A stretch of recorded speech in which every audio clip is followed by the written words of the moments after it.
রাধে রাধে বন্ধুরা, ফেসবুকে এসেছি ভালোবাসা দিতে, কারোর সঙ্গে হিংসা করতে নয়। এই দেখো বন্ধুরা, আমি ছোট্ট একটা ব্লগ ভিডিও বানিয়েছি। আমি আজকে কি রান্না করেছি তাই তোমাদের কাছে একটু তুলে ধরলাম। এই দেখো, আমি সাদা ভাত দিয়েছি, পটল ভাজা, লবণ, আর এটা আলু ভাজা। আমার মেয়ে আলু ভাজা খেতে খুব ভালোবাসে। এইটা শুক্তো, এটা পনিরের তরকারি। আর আমার মেয়ে, আমাদের বাড়ি বেশি নিরামিষ হয়, কারণ ওর বাবা নিরামিষ খায়, তো আমার মেয়ে মাছ খায়, তাই আজকে একটু মাছের ঝোল করেছিলাম। সেটাও এই যে একটু সাজিয়ে দিলাম।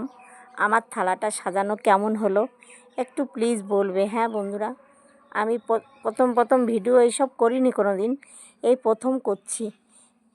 আমি তো মিউজিক ভিডিও বানাতাম, আমি এইসব ভিডিও কখনো বানাইনি। যদি ভালো লাগে তোমাদের তাহলে একটু কমেন্ট, লাইক, শেয়ার এইসব একটু করো। তাহলে কি হবে জানো বন্ধুরা, উৎসাহটা বাড়বে। রাধে রাধে, সবাই ভালো থেকো।